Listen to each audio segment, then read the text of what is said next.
Primero de todo, deseo agradecer por la convocatoria a Emilce, Martín, a todo el grupo, por la ayuda de José Carlos, de Elsa. Sin José Carlos yo no podría hacer este PowerPoint, así que agradecer a todos. Y entre todos vamos a hacer hoy esta presentación. Aproximo un poquito algunos contenidos, pero de 15-20 minutos, y después lo desarrollaremos entre todos, como lo hacen, ¿sí? Comienzo una meditación. Deseo que, tomemos conciencia de nuestra respiración, de nuestra columna, de nuestros isquiones, pies, piernas, cómo estamos ubicados, estar atentos.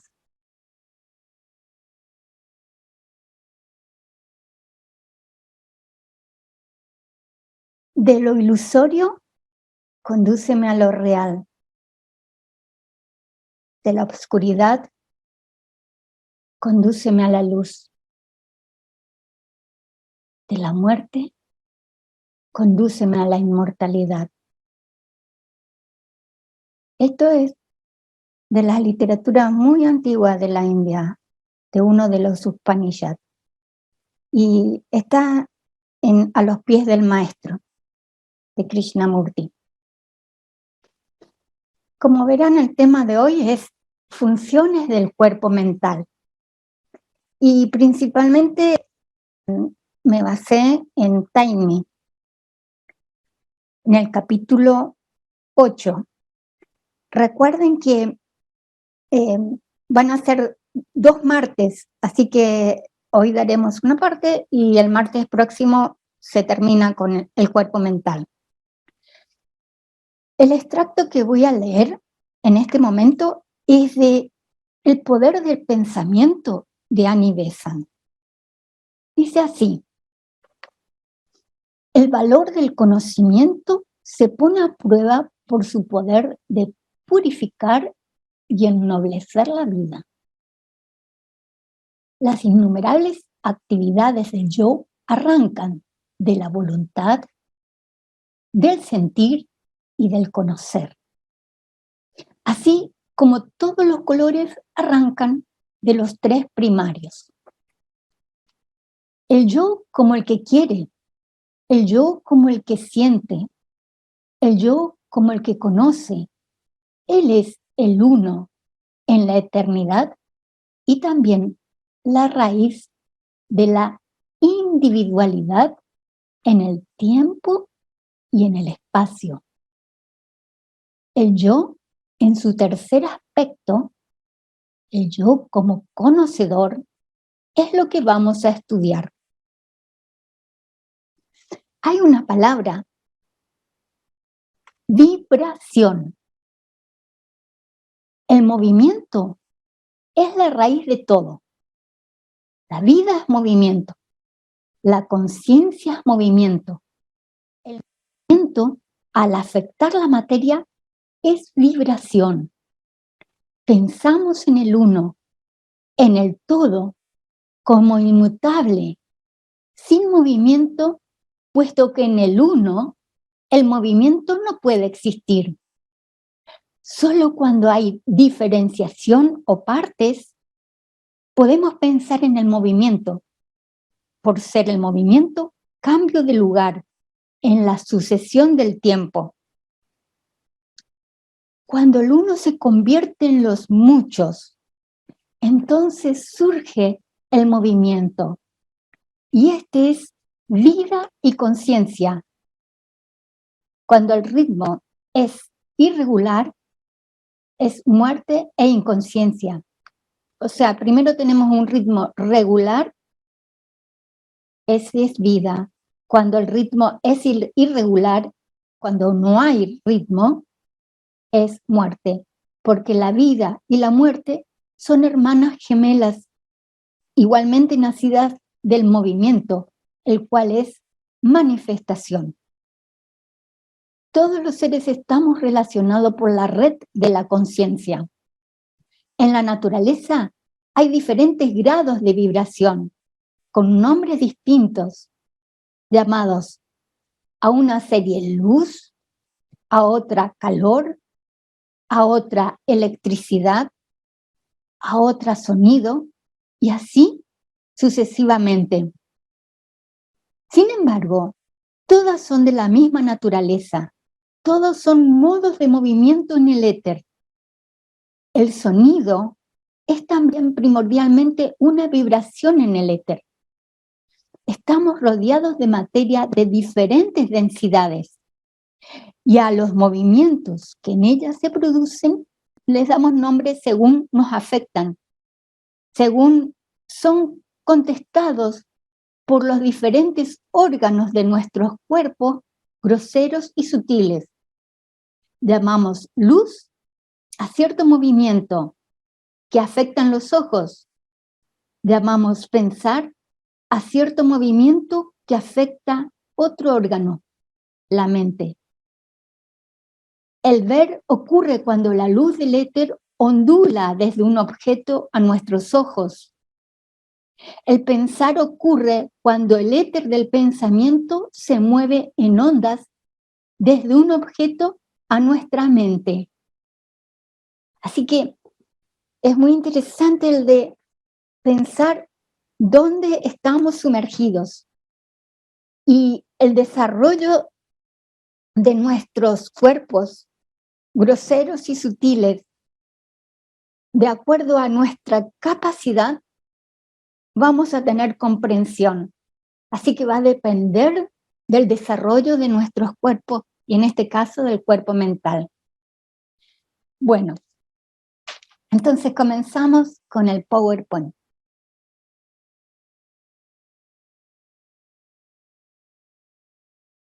El cuerpo mental inferior es el vehículo de los pensamientos concretos.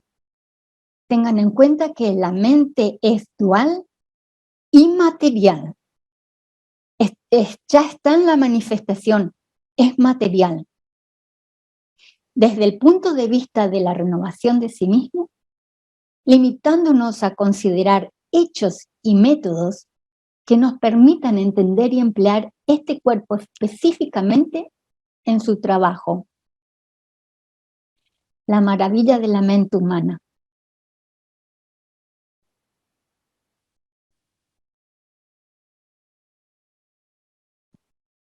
La mente humana es la cosa más maravillosa de la creación y también el problema máximo del hombre que trata de hollar la senda que conduce a la perfección e iluminación. El creador de la ilusión es nuestro principio separativo que nos hace ver la multiplicidad del uno. Es el centro del egoísmo que nos hace sentir que somos un individuo con intereses en conflicto con los de otros. Es el creador de la ilusión que produce en nuestra conciencia una visión desfigurada de la realidad. El que quiera conocer la realidad que sostiene este universo fenomenal, tiene primero que controlar la mente y luego trascenderla. El cuerpo mental se compone de dos vehículos de conciencia, el mental inferior y el mental superior. El cuerpo mental inferior, formado con materia de los 4 subplanos inferiores, sirve como órgano de los pensamientos concretos. Observen este dibujo. Se pone así de esta manera como para poder estudiarlo, pero imaginen que cada uno de esos segmentos es una vibración de materia, desde la más densa a la más sutil, desde la más pesada a la más liviana. Y recordemos que el tema del cuerpo mental es materia mucho más ligera, por supuesto, que la densa del cuerpo físico, ¿no? Entonces observen que se divide en estos 4 primeros, que son arquetipos de forma, Es decir, estos 4 primeros, la base y lo más denso, el mental inferior, arquetipos de forma, corrientes de vitalización, arquetipos de emociones y deseos, y transformación de las cosas aprendidas en facultades. Y luego, los otros 3 subplanos más sutiles forman la mente superior o cuerpo causal también. Y el mental superior o cuerpo causal, formado con materia de los 3 subplanos superiores, sirve como órgano del pensamiento abstracto. Estos 2 cuerpos tienen funciones distintas, uno y el segundo. El mental inferior es parte de la personalidad transitoria que se renueva a cada encarnación, mientras que el cuerpo causal es el vehículo más denso del alma inmortal o ego que perdura de vida en vida y se expresa parcialmente en las sucesivas personalidades. Puede verse que nuestras mentes es el campo de reunión del yo inferior y el yo superior, o sea, de la personalidad temporal llena de limitaciones e ilusiones y el yo permanente que se expresa como la Trinidad de voluntad, sabiduría e inteligencia y forma nuestra alma espiritual. Observemos la estrecha relación que hay entre este cuerpo y el emocional. Aunque estos 2 vehículos de conciencia son bien distintos y pertenecen a planos diferentes, están muy estrechamente relacionados entre sí, trabajan en íntima combinación con la vida actual. Tan íntima es esta relación y tan indistinguibles suelen ser sus modos de operar, que frecuentemente se las trata como si fueran un solo vehículo. Así, en la literatura teosófica temprana se habla de kama manas, como de un principio. Cuando rastreamos la génesis del deseo, vimos que el elemento de la memoria y la anticipación de placeres y dolores ya experimentados son relación a objetos externos. Provocan atracciones y repulsiones hacia esos objetos y fomenta también deseos de varias clases. Esta interacción entre sensaciones pertenecientes al cuerpo emocional y a la memoria y anticipación pertenecientes al cuerpo mental inferior es el comienzo de esa unión y relación íntimas entre el deseo y el pensamiento que ha sobrevivido hasta la etapa actual de evolución. Acá pusimos con José Carlos esta imagen. Las pinturas son, ustedes ya lo habrán visto porque Patricio también ha usado y soy un poco fanática de Nicolás Roerich, el pintor ruso. Y esta imagen de esta caverna y ver las sombras, luces, sombras que provoca el fuego, la luz y todo el tema de imaginación, ¿no? Me pareció muy adecuado para este momento. Más adelante, cuando el deseo crece, usa siempre la mente para lograr sus fines, para idearse medios de satisfacerlos. Y durante mucho tiempo la mente inferior no es más que una servidora o esclava del deseo. Esto es muy importante de observar en nosotros, cómo la mente inferior ha buscado siempre de satisfacer sus necesidades, sus deseos, hasta cuando, bueno, empezamos a utilizar más el discernimiento, la reflexión, el razonamiento, y así se desarrolla gradualmente y adquiere fuerza, empieza a ejercer un control cada vez mayor sobre el deseo y finalmente se convierte en su dueña. En esta tarea de subyugar al deseo, esto es algo muy importante porque recibe fuerza de las fuentes espirituales internas, a las cuales va teniendo más acceso a medida que avanza en las etapas posteriores de la evolución. Vimos que las emociones se derivan de la interacción del deseo y el pensamiento. Por lo tanto, cada vez que sentimos una emoción, los dos cuerpos vibran simultáneamente. Primera función del cuerpo emocional. La primera función del cuerpo emocional es la de convertir las vibraciones recibidas por medio de los órganos sensorios físicos en sensaciones. Esto ya lo han visto con Alicia. Las vibraciones que afectan dichos órganos dadas por los nervios a los centros cerebrales correspondientes se reflejan desde allí al cuerpo emocional, cuyos centros las convierten en sensaciones. Este proceso no se detiene ahí, sino que por otro reflejo llegan a la mente inferior y se convierten allí en percepciones. De modo semejante a cómo las ondas luminosas que pasan por la lente de una cámara producen una imagen en el telón esmerilado, así también estas diversas vibraciones que entran por las diversas avenidas de los sentidos producen imágenes de diferentes clases en el telón de la mente. Primera función básica.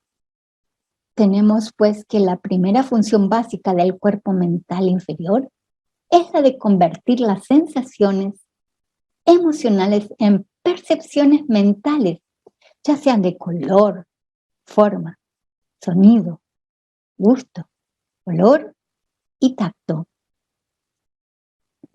Segunda función básica. La segunda función básica es la de cambiar estas percepciones e imágenes mentales derivadas de diferentes órganos sensorios en una imagen compuesta. Explicamos por medio de un ejemplo. Tenemos ante mí una naranja. La impresión que recibo a través de la vista me da una idea de la forma y el color de la naranja. La que recibo a través del olfato me da una idea de su olor. Si toco la naranja, sé cómo se siente al tacto.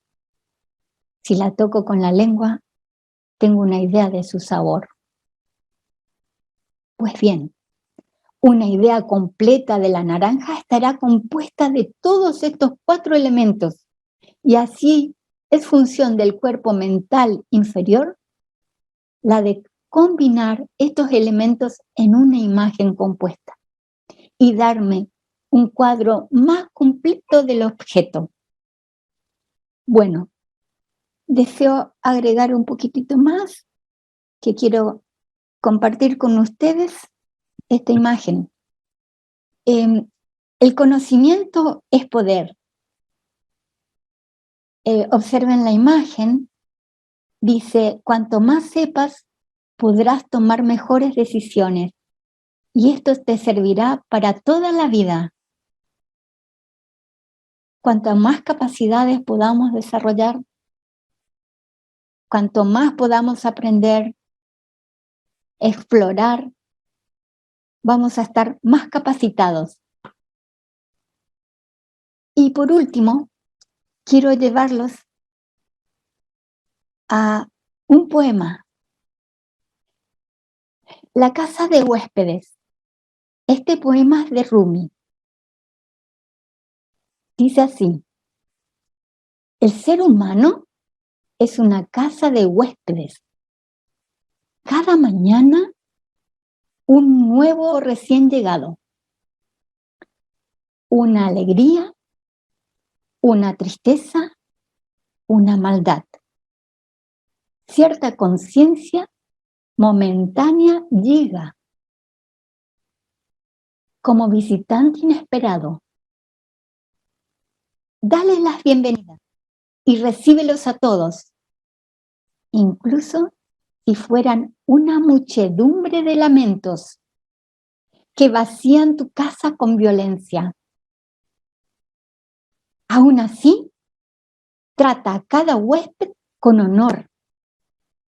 Puede estar creando el espacio para un nuevo deleite. Al pensamiento oscuro, a la vergüenza, a la malicia, recíbelos en la puerta riendo e invítalos a entrar. Sé agradecido con quien quiera que venga, porque cada uno ha sido enviado como una guía del más allá. ¿Quién fue Rumi? ¿Quién era Rumi? Jalal ad-Din Muhammad Rumi fue un célebre poeta místico musulmán, persa y erudito religioso que nació el 30 de septiembre de 1207 en Balkh, en la actual Afganistán.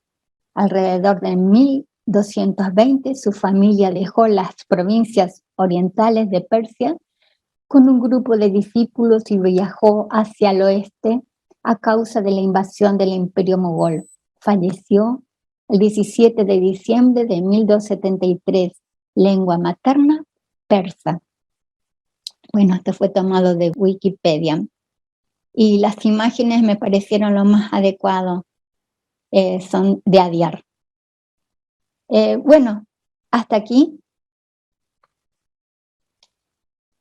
Quería terminar con ese poema para que seamos más amorosos con nosotros mismos, para que nos observemos y bueno, es como si fuera esperanzador el mensaje del poema de Rumi. Por eso deseé compartirlos con ustedes. Gracias. Si tomaron nota, si desean hacer algunas preguntas, si podemos contestarlo. Muy, muy lindo trabajo, Miriam. Muchas gracias. Creo que, bueno, hay que dar un ratito para que vayamos pensando en las preguntas.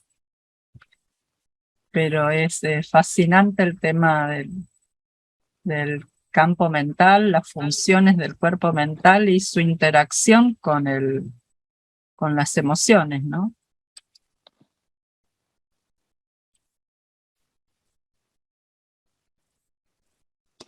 Acá quiero ampliar un poquitito con respecto, por ejemplo, de Annie Besant, que dice, nosotros no conocemos las cosas mismas, sino solo el efecto que ellas producen en nuestra conciencia. No los objetos, sino las imágenes mentales de los objetos. Es lo que vemos en la mente. O sea, eso es lo que tenemos que tener en cuenta. Esas imágenes mentales y de acuerdo a nuestras capacidades, o sea que tenemos que ser demasiado humildes como para no emitir juicios, porque todos tenemos opiniones y de acuerdo a cada uno individualmente, imagínense ustedes la cantidad de opiniones de acuerdo a las sutilezas de cómo están nuestros vehículos desarrollados, cómo están nuestras percepciones desarrollados. Si podemos percibir desde el sabor, desde la visión, desde el tacto. Por ejemplo, el tema de la naranja. Me comentaron que en Italia hay una naranja de color rojo, como si fuera el pomelo. Y es naranja, como el pomelo sanguíneo. Y es naranja. Entonces, bueno, es decir, ir explorando, ¿no? Y ser muy abiertos. No sé, creo que eso es lo que tenemos que enfocarnos. Gracias. No sé si hay alguna pregunta. Mientras, según la ciencia, en el principio de los mamíferos eran una especie de roedores o marsupiales. y todavía existían los dinosaurios, o sea, estábamos en esa época, ¿no? Entonces no salían de día, porque eran una presa fácil, eran pequeños en relación a los otros depredadores, y entonces salían siempre de noche a buscar comida, agua, todas las actividades las realizaban de noche. A partir de ahí se desarrolla el olfato, porque al no tener posibilidad de ver, era una gran parte del oído, pero otra parte la empezó a dar el olfato. Por eso los mamíferos tienen tan desarrollado el olfato. Y el tema que a mí me llamó la atención cuando leí eso, es que generaban como un mapa mental de la zona. Ellos con el olfato podían saber, de algún modo como para si nosotros fuéramos un GPS, podían saber en qué dirección tomar, dónde estaba el peligro, hacia dónde tenían que huir. Y es una especie de mapa mental que se gestaba a partir del sentido del olfato. Que para nosotros, que no lo usamos demasiado, al olfato así a nivel de supervivencia, digo, nos resulta difícil de pensar, pero para ello era todo. El olfato y el oído eran los dos sentidos principales que tenían para sobrevivir. Y me llamó mucho la atención, ¿no? Cómo eran las cosas antes de que se desarrollara más profundamente el sentido de la vista. Porque ni siquiera los dinosaurios tenían una buena vista, o sea, porque ellos también se manejaban con otros sentidos. A veces uno también interpreta un poco lo que vos decías, interpreta la realidad de acuerdo al conocimiento actual, pero hay que también empezar a buscar cómo se fue desarrollando según la necesidad. Hablando siempre en el plano físico, ¿no? Me imagino también todo ese desarrollo que se habrá ido dando paralelamente en los otros niveles, emocional y mental. Ahí levantó la mano primero Ángela y después Alicia. Bueno, es que yo estuve pensando si hacer la pregunta o no hacerla, por eso me demoré un poquito, porque es que, bueno, me pareció excelente la conferencia, muy bien llevada, muy clara, me encantó. Pero al mismo tiempo me llegó una pregunta que probablemente la tendría desde antes y nunca había tenido la oportunidad de hacerla. Ok, según yo entiendo, tenemos cuerpo físico, el etéreo que nos cubre el físico, tenemos el cuerpo astral y ella habló de la mente y del mental. Entonces mi pregunta sería, ¿que tenemos realmente el cuerpo mental completamente desarrollado como tenemos el físico? Pues, o sea, que se ve y que se supone que el etérico también lo tenemos porque tiene que cubrir nuestro cuerpo físico. Entonces mi pregunta sería, ¿tenemos la mayoría o todos el cuerpo mental completamente elaborado a este nivel que estamos de evolución? Perdonen la pregunta, no tengo a quién más hacérsela y la hice porque ella me hizo recordar todo eso, ¿verdad? Que yo en alguna ocasión me había preguntado, entonces, ok, gracias, eso es todo, muchas gracias. Lo importante es que está todo en evolución. Nosotros imaginemos que la conciencia entra como si fuera un guante y en la manifestación y empieza a vibrar y de acuerdo a eso va teniendo sustancias alrededor. Pero entra como un guante y no percibe todo totalmente. O sea que somos nosotros los que tenemos que desde adentro empezar a movilizar todo eso para desarrollar cada vez más. Está todo por adquirirse. Quiero compartir algo. Yo les comenté dos cositas con respecto al que todo es vibración, ¿no? Y justo este fin de semana estuve viendo un programa de Canal Encuentro donde hablaba del sonido y fíjense que el sonido es una de las vibraciones del éter. Y cómo hicieron un experimento con bebés que estaban en gestación. a partir de las 17 semanas, el bebé empieza a sentir todo lo que pasa alrededor en la panza, de lo que pasa, los ruidos. Entonces eligieron un grupo de mamás gestantes que les dijeron de que escucharan determinados sonidos, determinadas músicas, que sean constantes en eso. Y al otro grupo de madres no le dijeron nada. Una vez que nacieron los bebés,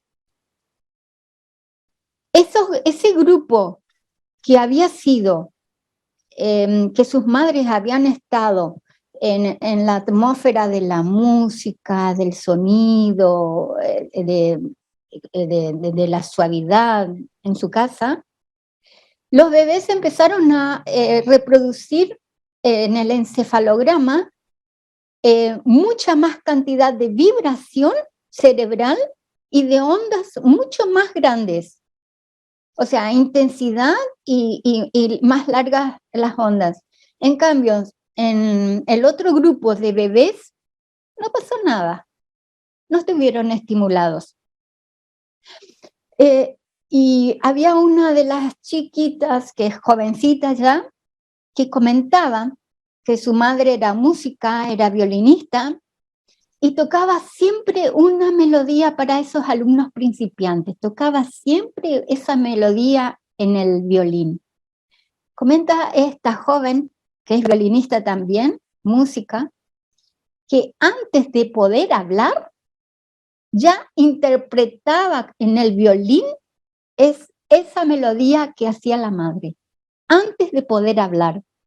O sea, fíjense qué importante la estimulación y qué importante las vibraciones que tenemos alrededor. Y otra cosa que quería comentar, que esto me llamó la atención, de Annie Besant, cuando dice, la mente, y se refiere a la mente concreta, es el resultado del pensar pasado y se modifica constantemente por el pensar presente. Es una cosa precisa y definida, con ciertos poderes e incapacidades, fuerza y debilidad, que son los resultados de actividades en vidas anteriores. Fíjense, porque también cada uno es afectado, no solo por lo que recibe en el momento, sino por la memoria y el recuerdo que trae. Muy gracias. Sí, antes de que darle la palabra a Alicia, que había levantado la mano, lo que quería era decir lo que yo le decía a Miriam por Palmeri, Juan Carlos Palmeri, que ha estado dando charlas en algunos países de América Latina, era de la rama de Miriam, justamente de la rama Sattva, y él siempre decía que nosotros teníamos que construir nuestro cuerpo mental. Era una de las frases que él siempre repetía. Alicia Estrada está recordándolo seguramente en alguna de sus charlas. Un hermano muy querido, que bueno, no está ya en este plano, pero que nos ha dejado muchas enseñanzas. Así que él insistía en eso. Así que bueno, transmito eso. Y gracias, yo creo que sí es así. O sea, no es que niegue lo que dijo Miriam, perdón, no es eso. Pero yo también había pensado en eso, que así como que nosotros tenemos día a día que hacer ese trabajo, así como hacemos para el cuerpo físico, que nos vayamos, lo alimentamos y eso, y purificamos las emociones para el cuerpo astral y eso, pues para la mente también, ¿no? Yo creo que tanto los estudios teosóficos como otros estudios también nos van abriendo capacidades, ¿no?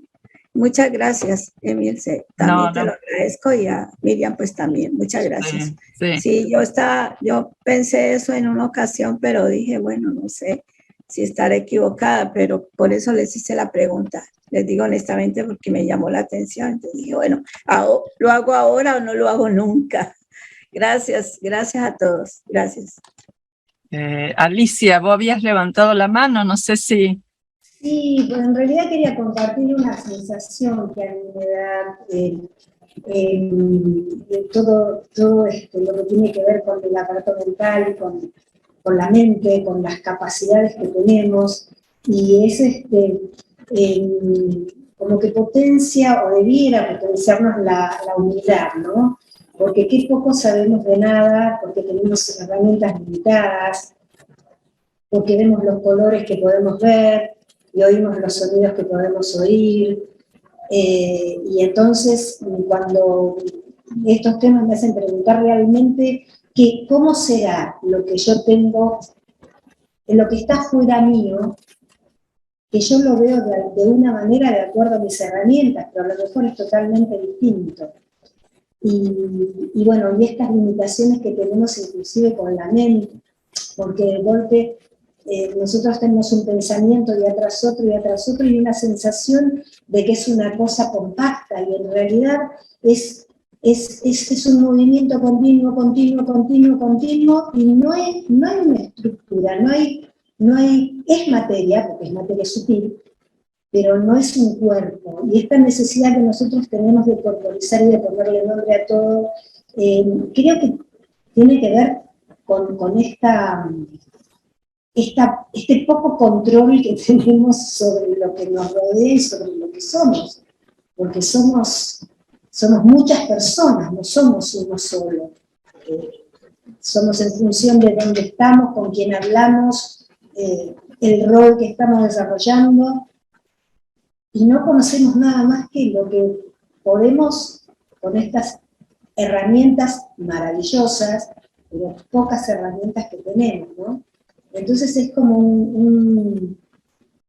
no sé, es como un golpe al ego, al ego del yo chiquito, digamos, y ubicarnos en la humildad de que existimos como podemos, y bueno, cuán humildes debemos ser por eso. Estas cosas me llevan a reflexionar este tipo de cosas, ¿no? A bajarnos del caballo porque hacemos lo que podemos nada más con lo poquito que tenemos, aunque es maravilloso. Eso era nada más.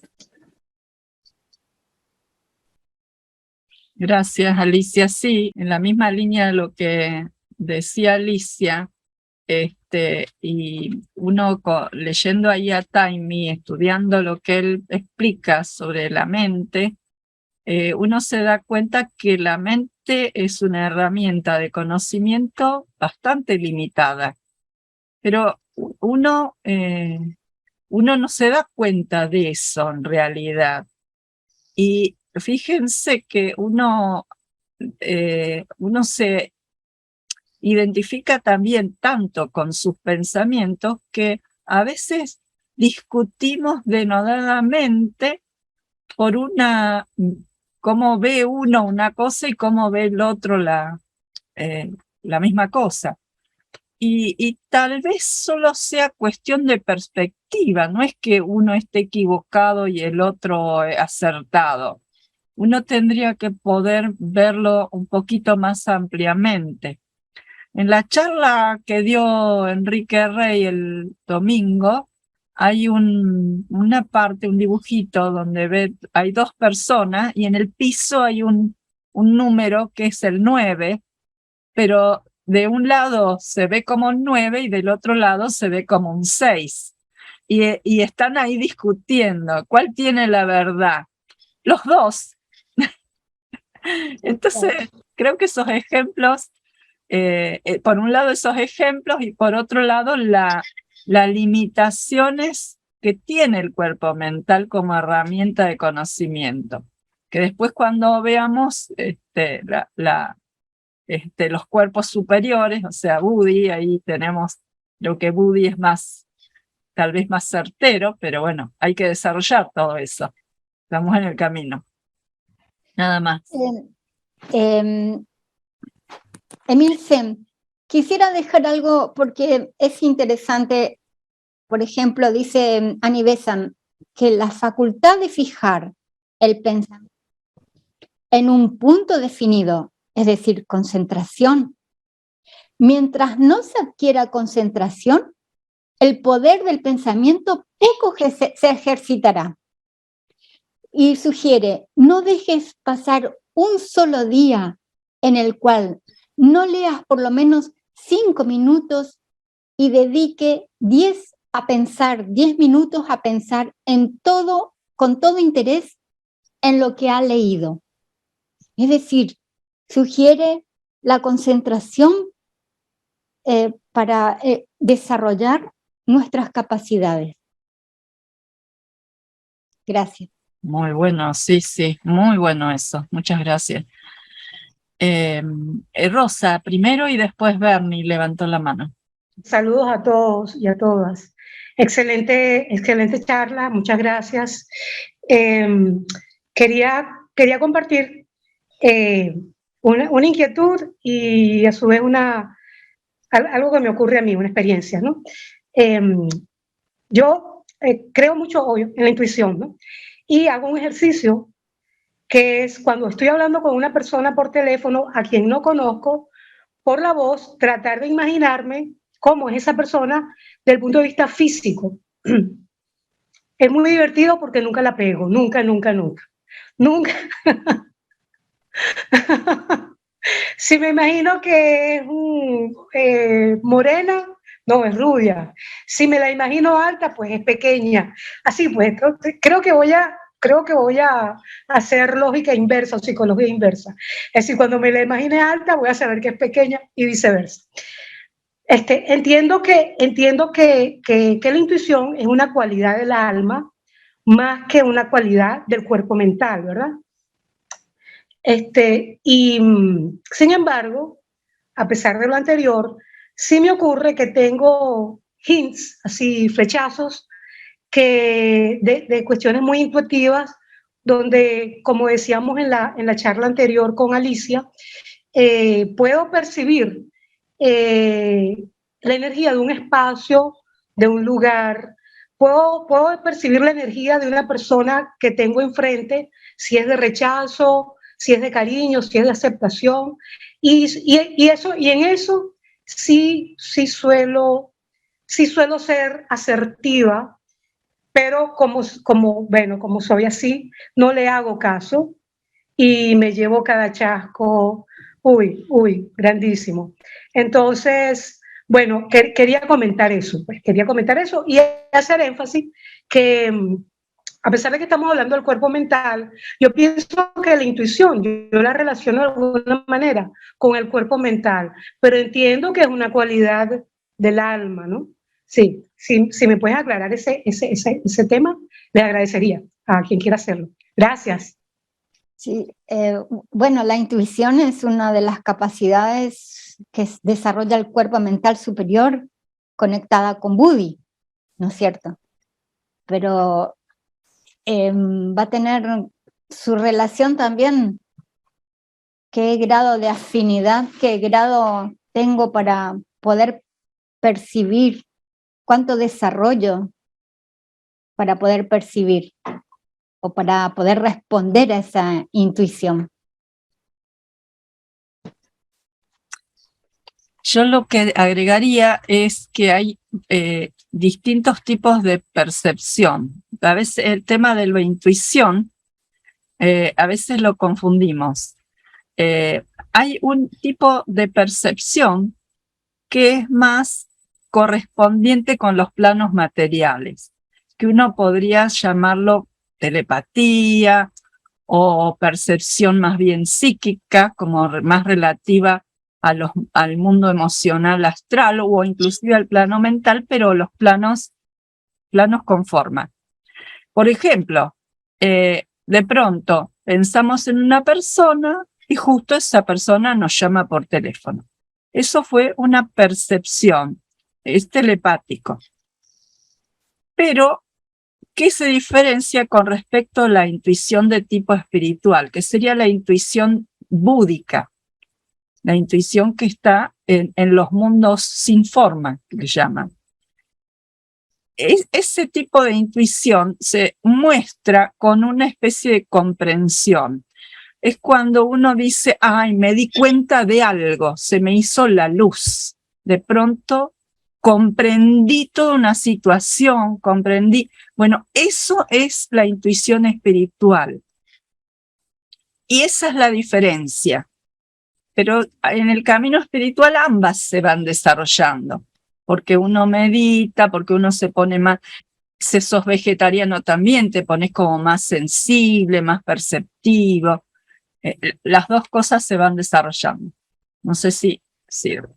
Y bueno, ahí está Bernie. Hola, buenas tardes. Bueno, en primer lugar agradecerle a Miriam porque muy linda la exposición, muy linda, muy clara, muy hermosa. Y precisamente me llevó a dos reflexiones que quería compartirles.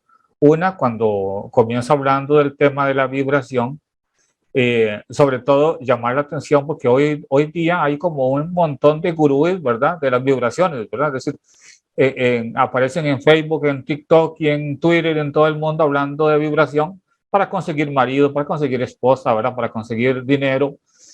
Entonces, me llamó mucho la atención la falta, digamos, de construir precisamente un pensamiento profundo y reflexivo, sobre todo cuando ella hace las lecturas que son muy hermosas, nos ponen los pies sobre la tierra sobre el hecho de que debemos ser rigurosos, muy rigurosos en el estudio, en la reflexión, en no dejarnos llevar por tanta superficialidad hoy día que toman estos temas que están en la teosofía, porque están en la teosofía, pero los mercadean de una manera tan superficial, ¿verdad? Tan baja, que confunden a muchas personas en el tema de la vibración, el tema de las percepciones, las sensibilidades, en el tema, por ejemplo, de la búsqueda de la verdad, pero la búsqueda de la verdad consciente, ¿verdad? Consciente, ¿verdad?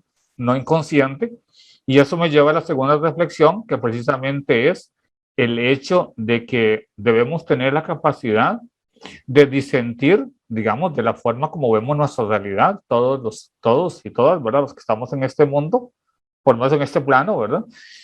Sin necesidad del conflicto, ¿no? Porque también eso nos lleva a que sí, yo puedo disentir mucho de la forma porque al final de cuentas somos, y eso me encantó que lo dijeran ahora, somos el resultado de muchas vidas pasadas, de muchas personas juntas en este plano, y no podemos nunca comprender a quien tenemos enfrente porque no sabemos cuál fue su proceso evolutivo.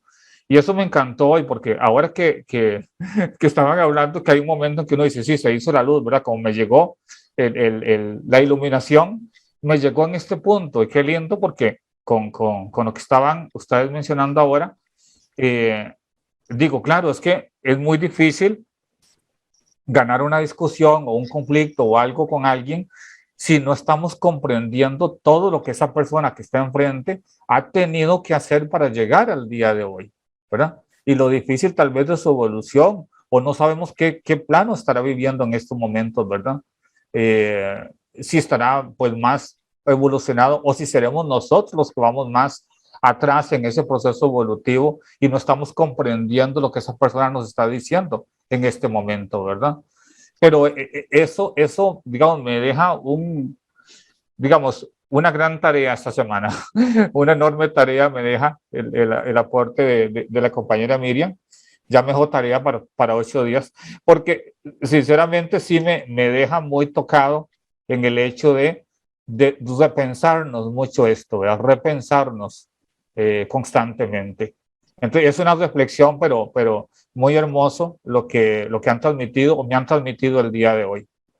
Muy hermoso, gracias. Gracias, Bernie.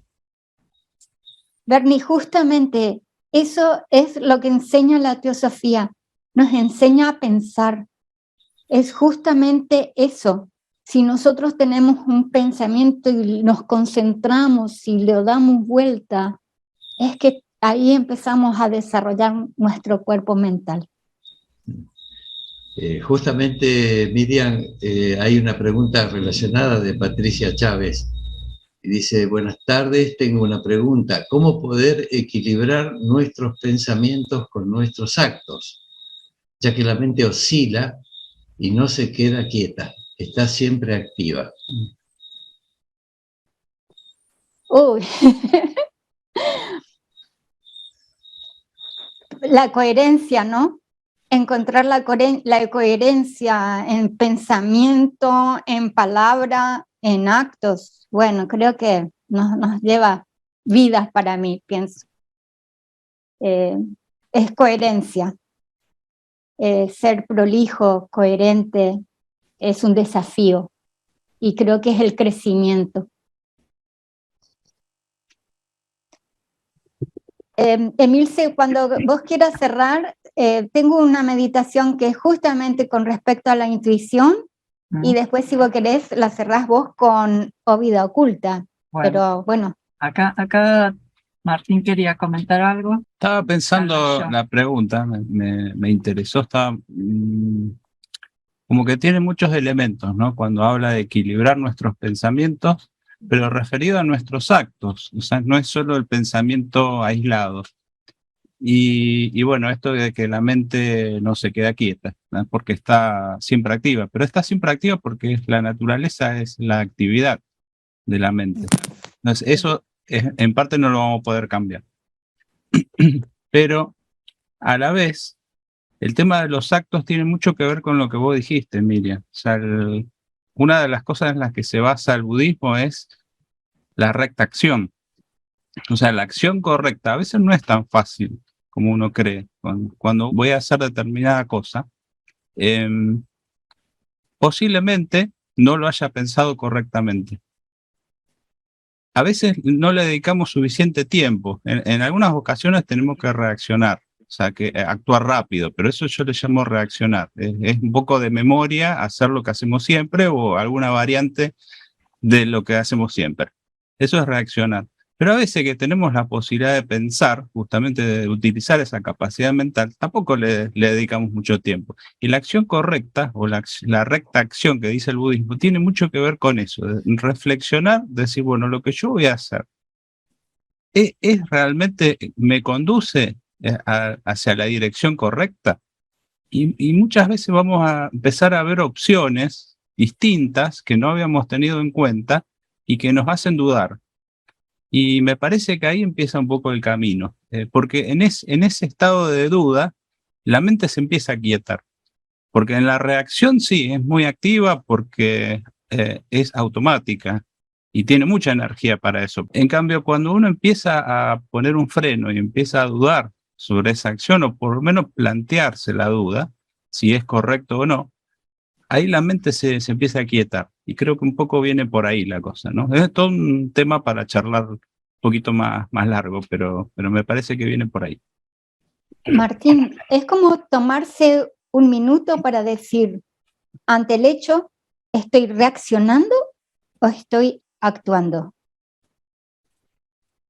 Es tomarse un tiempito, ese minuto, ¿no? Y cada vez se van a ir haciendo pausas más grandes y poder salirme de la situación y actuar, ¿no? Y no reaccionar. Sí. Gracias. Justo hoy estaba hablando con una amiga y hablábamos de esto, ¿no?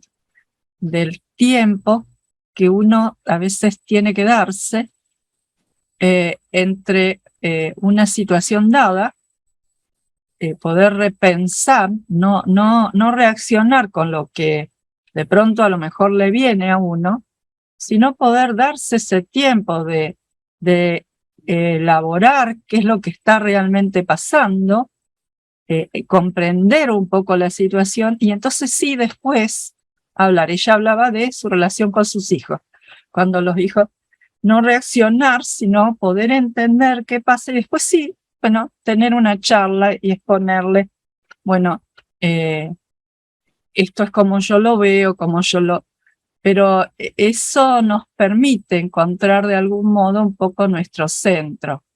Y recuerdo una de las meditaciones del libro Meditaciones Diarias de Catherine Pechey, que dice, el maestro Cache, que uno debe encontrar un espacio todos los días para permitirnos la diaria contemplación, el examinar nuestros motivos, escribiendo, purificando nuestros motivos. Bueno, yo ahora no recuerdo exactamente cómo es el texto, es muy lindo. Si quieren, después se los paso al grupo Ciclos y así lo pueden tener a mano. Es un muy lindo texto para tenerlo en cuenta, porque si uno hace ese espacio diario de intentar aquietar la mente, de intentar, no digamos meditar, pero por lo menos intentar aquietar la mente, intentar examinar lo que nos pasa, escribir, el escribir lo aconsejaba mucho Krishnamurti, uno va teniendo, los actos van siendo un poco más en consonancia con los pensamientos y uno se empieza como a dar más cuenta de cuando la mente está muy desbocada o cuando está un poco más calmada, ¿no? Son todas herramientas que tenemos. Bueno, no sé si no hay ninguna... Sí, quiero, a raíz de la exposición de Rosa Margarita sobre la intuición, esto está justamente en el mes de agosto. Es en Catherine Becci, el 7 de agosto habla de, el maestro Cache dice así: es en la serena y plácida superficie de la mente en calma que las visiones recogidas desde lo más invisible encuentran una representación en el mundo visible.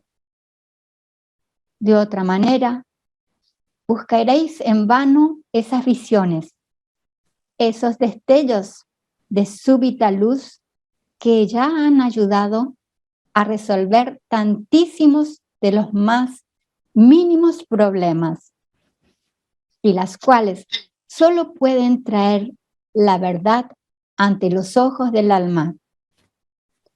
Es con sumo cuidado que hemos de preservar nuestro plano mental de todas las influencias adversas que diariamente nos salen al paso a través de la vida terrenal.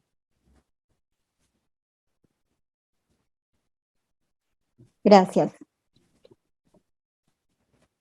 Cerramos con el O Vida Oculta.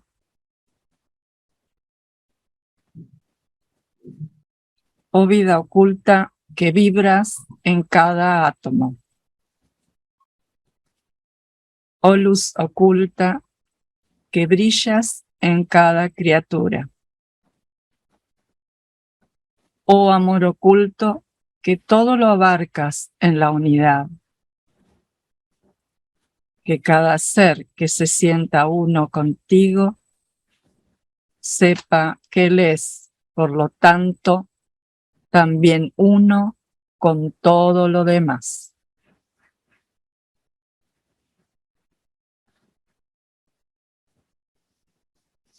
Muchas gracias. Gracias por todos los aportes. Gracias, Miriam. Gracias, Miriam.